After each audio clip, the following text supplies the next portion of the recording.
Saludos muchachos, traigo un nuevo video tutorial sobre el framework ZK. Esta vez nos enfocaremos en un pequeño proyecto inmobiliario para ir revisando los aspectos principales del framework. He creado un proyecto nuevo que es de bienes y raíces. ¿Qué haremos con este proyecto? Se enfocará en crear los bienes en sí, como son casas, departamentos, sus propietarios, sus corredores que se encargarán de vender o arrendar estos bienes y un módulo pequeño para que los clientes finales puedan solicitar estos bienes. Es básicamente eso. Para ello, en este tutorial en específico veremos sobre la persistencia de datos, cuáles son sus diferencias respecto a utilizar JVs y utilizar la persistencia de la forma que nos solicita ZK. Vamos a ver, en el proyecto anterior nosotros creamos el proyecto con un servidor de aplicaciones Glassfish. Como podemos ver aquí en el entorno de desarrollo nos presenta como si fuese un servidor Glassfish, pero en realidad es un servidor Payara. Es una versión mejorada de Glassfish. Eso podemos revisarlo en un tutorial posterior. Bueno, bien. Aquí tenemos el proyecto nuevo y comenzaremos creando la persistencia de datos. Para ello vamos a clic derecho, nuevo, persistencia. Dentro de ello nos va a pedir que creemos un pool de conexiones hacia la base de datos. Nosotros podemos darle un nombre por convención, lo podemos hacer como JDBC bienes raíces y realizaremos la conexión hacia la base de datos. En este caso vamos a utilizar un Postgres, por lo que necesitamos el driver de conexión hacia Postgres. De forma local, por eso lo dejamos localhost, el puerto de conexión, el nombre de la base de datos que lo revisaremos en este momento. Vamos a ver que he creado una base de datos que se llama bienes raíces. Este nombre se lo coloca en la base de datos de conexión. Ponemos el usuario y la contraseña. Probamos la conexión y si todo está bien se conectará. Como podemos ver, se conectó correctamente. Y luego finalizamos. Y ponemos a aceptar o OK. Aquí hay una pequeña variante.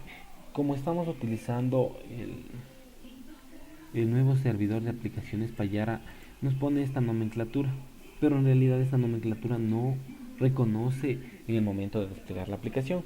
Pero por el momento lo vamos a dejar así. Ya lo modificaremos, vamos a modificar el archivo para que podamos conectarnos hacia la base de datos. Ahora vamos a ver unas pequeñas variantes que tiene aquí en cuanto es en el archivo de configuraciones de la persistencia de datos. Como podemos ver, aquí el tipo de transacción que vamos a utilizar es JTA, pero el servidor Payara no nos permite utilizar un tipo de transacción JTA.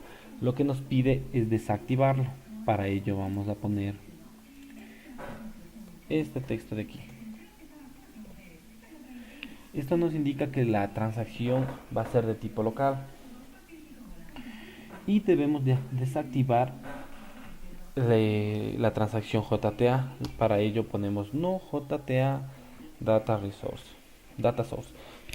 Con ello desactivamos la transacción tipo JTA y debemos eliminar, como les mencionaba, la nomenclatura que nos pone. Además hay algunos aspectos como para desactivarlos que no consuman muchos recursos en sí. Y no se preocupen de esto, este archivo lo subiré en la descripción del video para que tengan una idea de cómo hacerlo. Vamos a revisar si está bien. Ponemos, como podemos ver, no es no, sino non JTA. Asegurémonos que esté bien, si no, no podremos conectarnos hacia la base de datos. Listo. Con ello hemos acabado de configurar y es el único paso que se debe hacer para en el archivo de configuraciones de la persistencia. Ahora, una vez que hemos acabado de configurar la persistencia de datos, necesitamos sacar las entidades de la base de datos, como son esas pequeñas tablitas, no son muchas, que estas tablas deben tener una representación en el proyecto que estamos trabajando. Esto se lo puede hacer de forma manual, pero existen asistentes dentro del IDE de desarrollo que ya nos ayudan a generar todas estas clases. Para poder generar de forma automática con el asistente, damos clic derecho, nuevo, Entity Class from Database. Vamos a seleccionar la conexión que creamos. En este caso, como podemos ver, la nomenclatura no ha cambiado, pero esto es solo para comunicarnos desde el asistente, desde el IDE de desarrollo hacia la base de datos. Como podemos ver, en la parte de la persistencia ya modificamos, de tal manera que cuando despleguemos el aplicativo, esas configuraciones se van a ir al servidor y no se va a configurar con esta nomenclatura. Una vez que seleccionamos aquí la conexión a la base de datos, nosotros lo que debemos hacer es seleccionar todas las tablas que necesitamos que se nos importen a nuestro modelo y se cree nuestro modelo. Aquí nos pide el nombre de un paquete, por ejemplo ponemos com.ec.entidad, por ejemplo, y damos siguiente. Y aquí en esta parte lo único que nos está sugiriendo sería así, es que utilicemos los queries nombrados y las relaciones que tienen entre tablas. Nosotros por el momento podemos darle sí y finalizamos. Como podemos ver, todas las tablas de la base de datos se nos importan y nos ayuda con un pequeño código HQL para poderlo utilizar directamente. Esto se utiliza se llaman bajo queries nombrados desde la parte de los servicios. Pero para este tutorial lo que nos interesaba es conocer cómo está manejando la persistencia de datos. Y podemos hacer una pequeña referencia, por ejemplo, el inmueble. Dice, en el inmueble. El inmueble tiene una relación con el propietario. Podemos ver que la tabla propietario se relaciona de uno a muchos con la tabla inmueble. Es decir, un propietario tiene muchos inmuebles, puede tener así. Ahora vamos a la referencia en las entidades de nuestro proyecto. Vamos a ver que un propietario puede tener uno o varios inmuebles, pero un inmueble se sube a un propietario.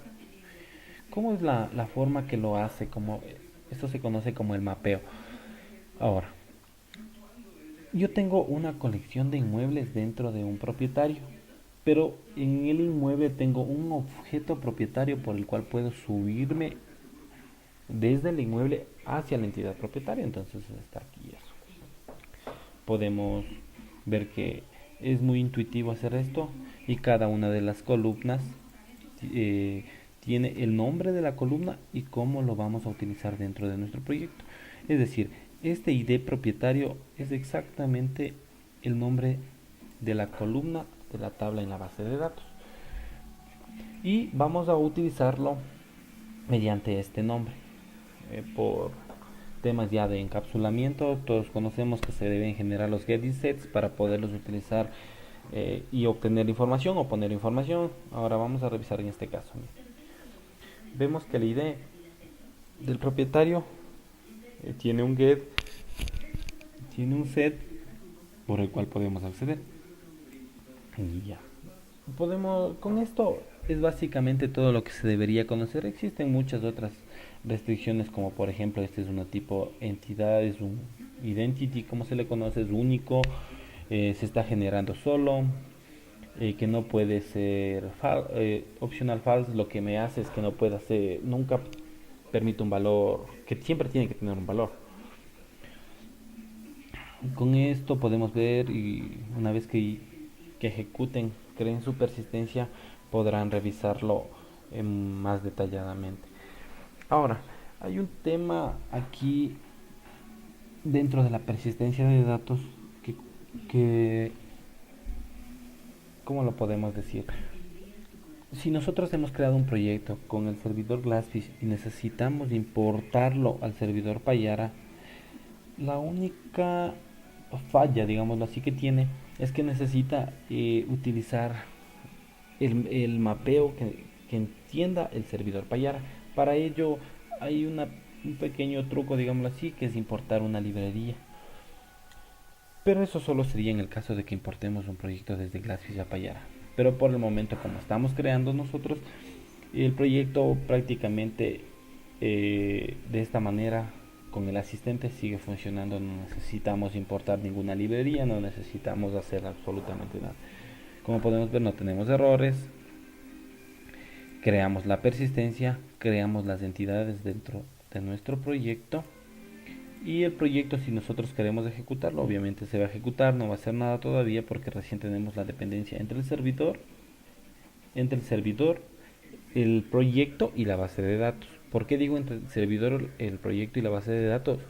Porque si nosotros desplegamos esta aplicación, automáticamente se genera la cadena de conexión que nos pide aquí en el Glassfish. Pero debemos borrar la nomenclatura que les decía que genera automáticamente, porque no nos va a crear con esa nomenclatura, y si no nos crea tocará ir a crearlo manualmente luego. Eso ya lo veremos en el momento de desplegar, pero como podemos ver, el aplicativo está funcionando. No tenemos nada más, que es por eso que solo nos desplegó eso. Aplicación aplicación inmuebles. Ya, podemos guardarlo, le refrescamos y ahí tenemos nuestro aplicativo. Como podemos ver, hasta aquí no hemos hecho nada de vista. Lo único que hemos hecho es relacionar la base de datos con nuestro modelo que vamos a utilizar dentro de nuestro proyecto. En el siguiente video veremos cómo crear un servicio eh, para ya utilizarlo con la base de datos, es decir, insertar, eliminar, actualizar y consultar. Eh, bueno, esto es todo por hoy. Podemos seguir haciendo nuevos tutoriales si es que tiene una buena acogida este video. Muchas gracias.